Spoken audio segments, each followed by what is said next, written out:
C'est avec un peu de tristesse, avec un peu de la peine, et c'est un exercice qui est très éprouvant, très difficile pour me parler de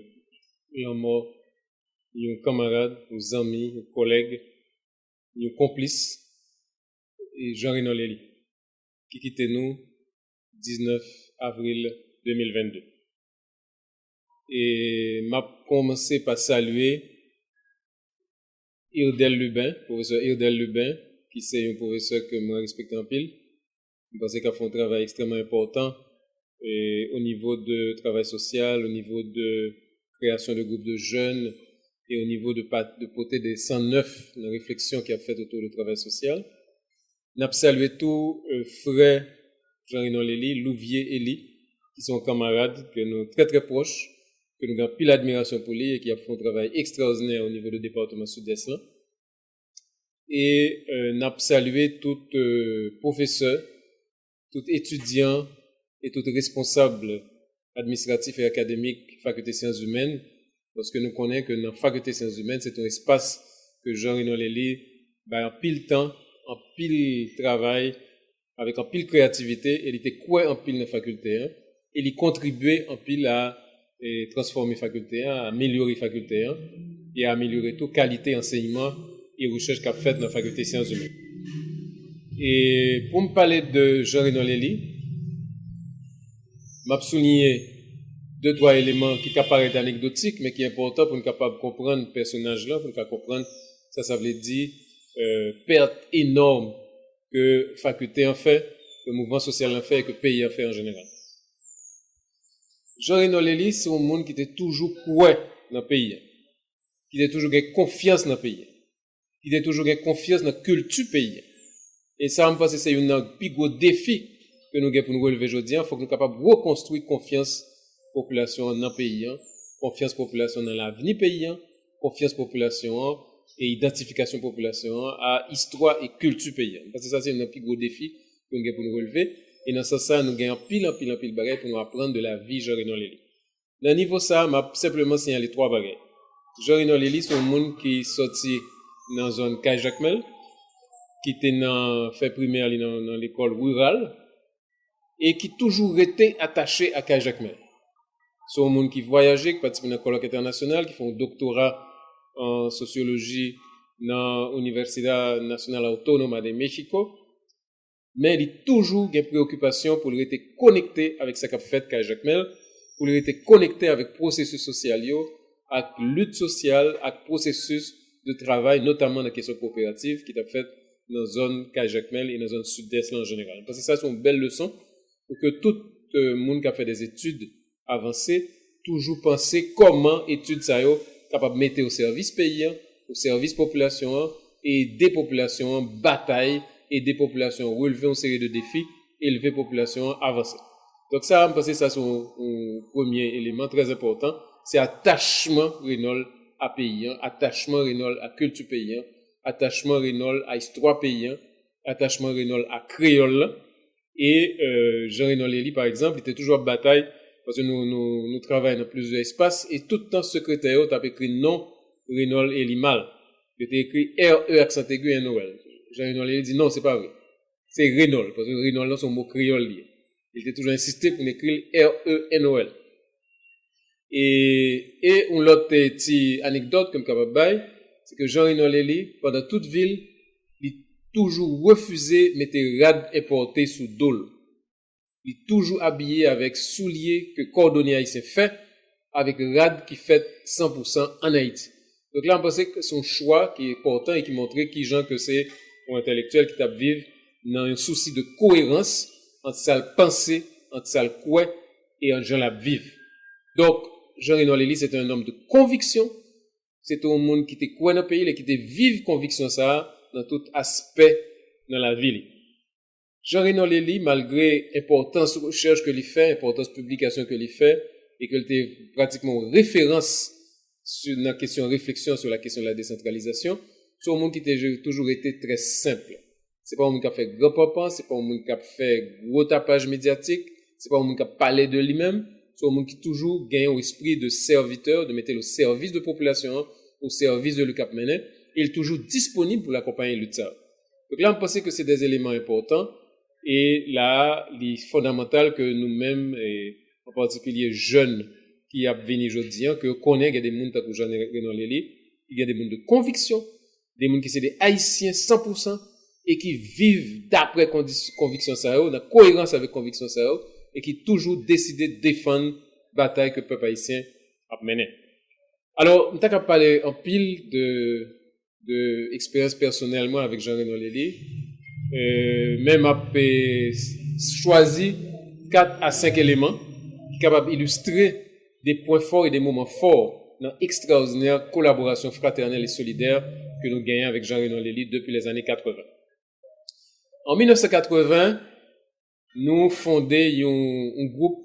qui est le GRAP, Groupe haïtien de recherche et d'action pédagogique. C'est 4 camarades qui étaient formés groupe ça, avec l'idée pour nous développer une nouvelle méthodologie d'éducation populaire dans le pays, qui est enracinée dans la culture populaire haïtienne, mais qui héritait tout de extraordinaire percée paradigmatique que Paulo Freire était fait. Le a dénoncé l'éducation bancaire, le a offert des nouveaux outils pour nous capable de repenser le processus éducatif en connexion avec le populaire. Et nous t'ai inspiré tout de Célestin Freinet, qui t'a fait des apports extrêmement importants dans l'éducation ouvrière en France pendant le début du XXe siècle. Donc, GRAP, t'es commencé le travail et très rapidement, t'es un noyau 4 camarades qui te mettaient GRAP campé et très rapidement, quelques mois après, il y a Jean-Renan Lely qui vient rejoindre l'équipe là. Parce qu'elle était très attirée par le projet que nous avons gagné, projet pédagogique là. Très attirée parce que GRAP, Groupe haïtien de recherche et d'action pédagogique, donc son groupe qui devait justement faire une liaison dialectique entre recherche et action, entre réflexion, pensée et action concrète et lutte concrète. Et elle était très intéressée par le concept ça. Et elle était participée de plein pied dans développer le travail que nous avons mené. Une contribution plus importante que Jean-Renan Lely fait dans le GRAP, c'est présence et dans concevoir, dans mettre campé et dans animer une série de formations politiques pour des dirigeants d'organisations paysannes et des dirigeants étudiants et des dirigeants d'organisations ouvrières qui te gagnent, moun sa te gagne pour te venir dans le GRAP pendant une semaine chaque 2 mois et c'est un processus qui t'a duré 2 ans de façon que tu vas aller venir entre réflexion théorique qu'a fait et pratique de terrain. Ça veut dire vous venez pendant une semaine et pendant 2 mois, vous gagnez justement pour vous mettre connaissance, mettre savoir ça en interaction avec pratique concrète que vous gagnez sur terrain. Donc c'est une expérience extraordinaire et il y a un pile monde, par exemple, il y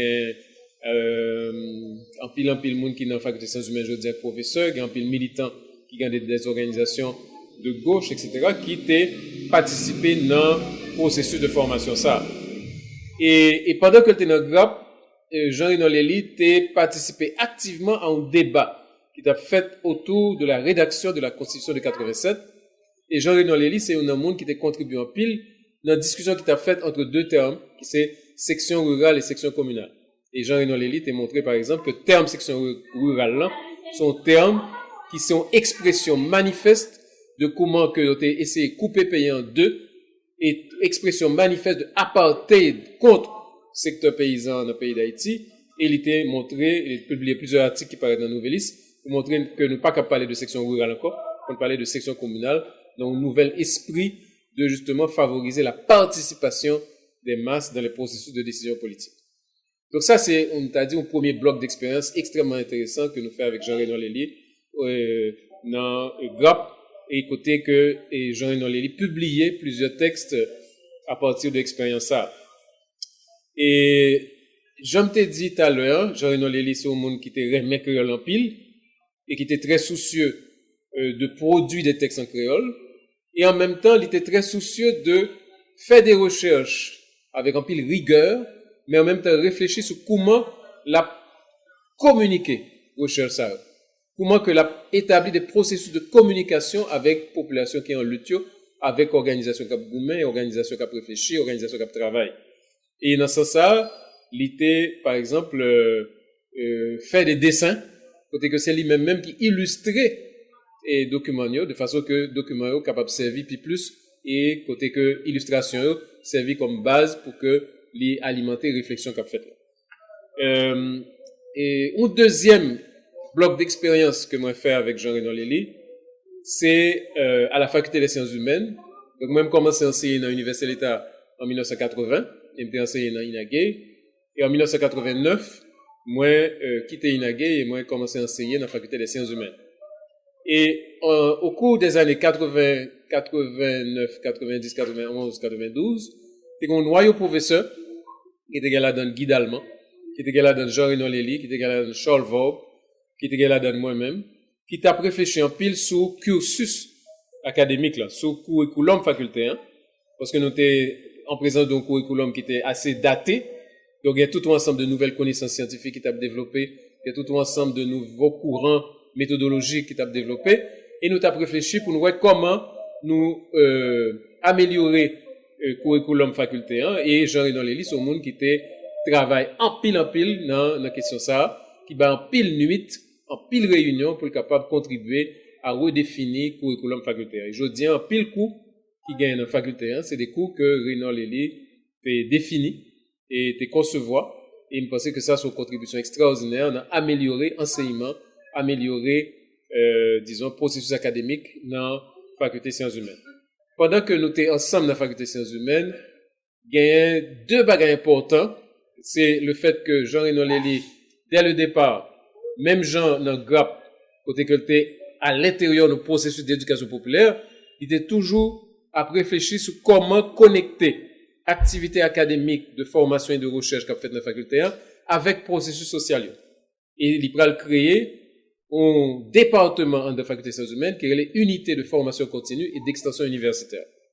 Et faut dire que Jean-René Lely a rencontré en pile difficulté dans mettre camper unité ça, il y a en pile résistance, il y a en pile incompréhension, mais Jean-René Lely justement c'est pas un monde qui parle en pile, c'est un monde qui pas fait bruit mais qui est très tenace, qui est très déterminé. Et grâce à ténacité, grâce à détermination, effectivement, unité de formation continue vient prendre naissance. Et je dis,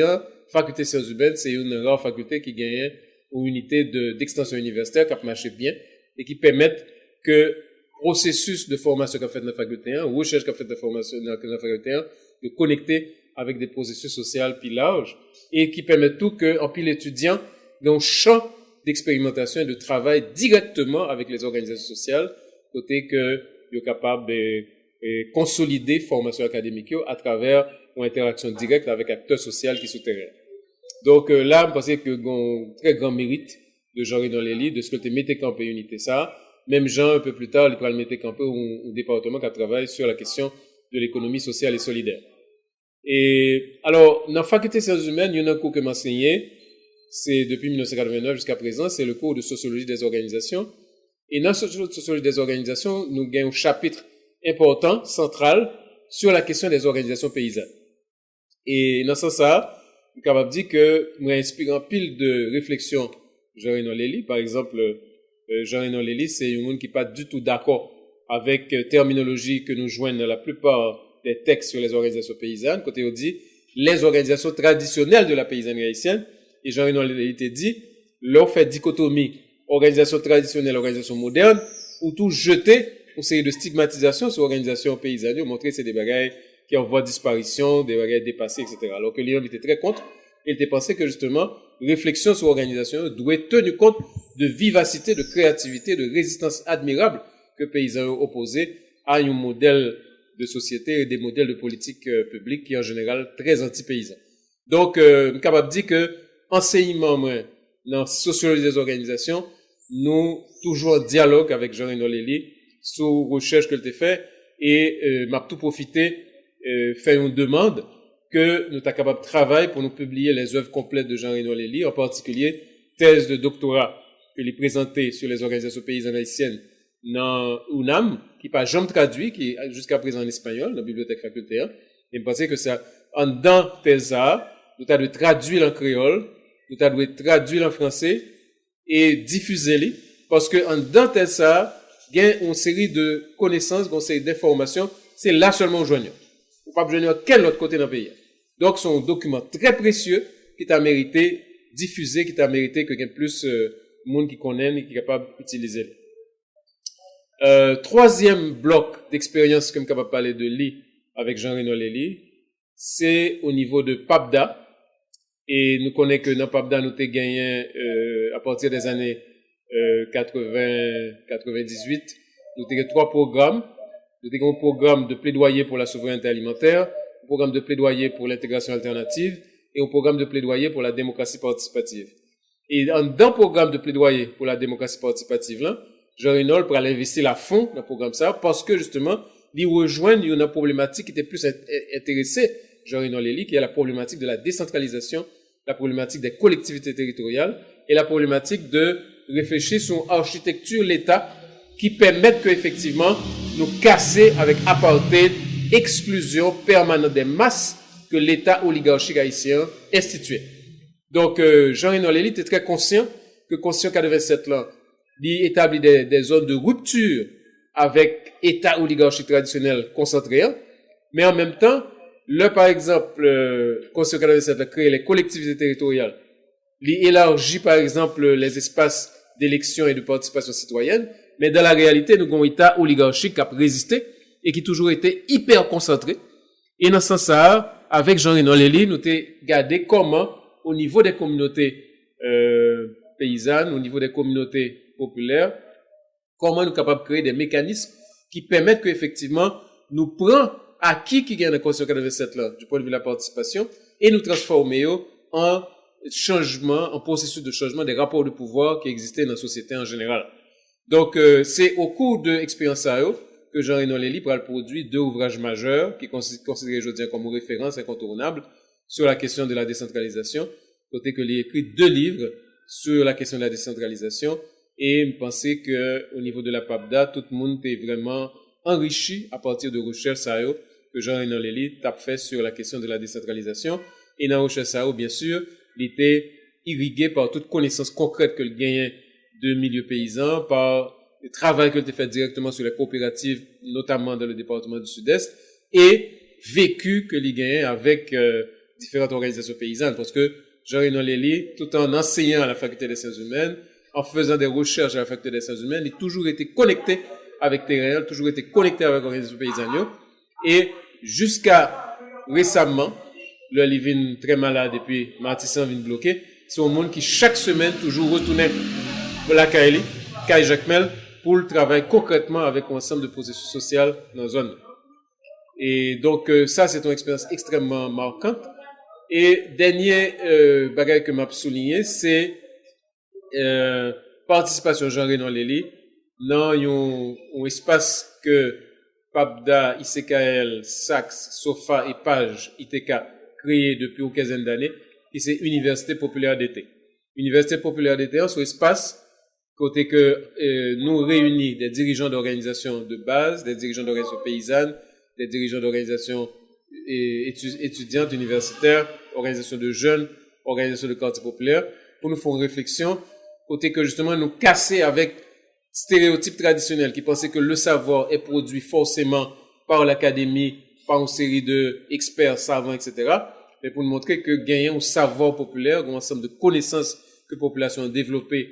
pendant des millénaires, et qui c'est des savoirs et des connaissances extrêmement importantes. On a parlé de une reconstruction alternative d'Haïti.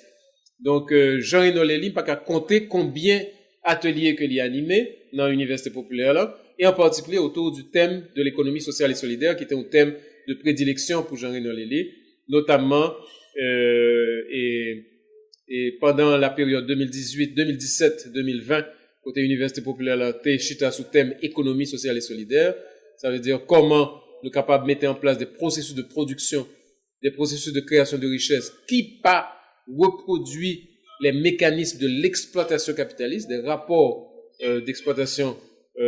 propriétaire, prolétaire qui gagnent dans le capitalisme, mais à partir de processus solidaires, processus de coopération égalitaire et des processus qui respectueux de l'environnement. Donc Jean Reynold Lely était extrêmement intéressé par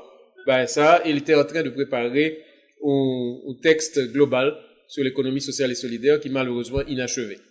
Et dernière petite expérience que nous faisons avec Jean Reynold Lely, parce que il y a un programme PAPDA qui est le programme pour intégration alternative dirigé par Rico Jean-Pierre qui tape justement réfléchir directement avec Jean Reynold non seulement sur la question de l'économie sociale et solidaire, mais tout sur comment travailler face à, disons, offensive que le système Nations Unies et que multinationales y a fait pour y faire d'appuyant sur question produits mangés. Et Jean-René Lély était d'accord avec nous et très motivé par combat pour la souveraineté alimentaire, combat pour que le peuple continue à avoir droit produits manger, que ait droit produits manger et consommer manger à l'intérieur de logique culturelle propre, au lieu que céder à tout mécanisme d'homogénéisation, de culture hamburger, etc. Donc, dans le combat ça, nous avons réalisé deux activités importantes. Il y en a en août 2021 et le 15 octobre 2022, le 15 octobre 2021, pardon. Et dans toutes les deux activités ça, Jean-René Lély était présent, il était contribué à la réflexion et contribué à aider les gens à comprendre les relations sociales de travail de la paysannerie haïtienne. Donc, et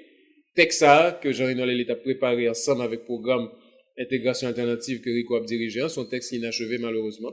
qui n'a pas jamais achevé,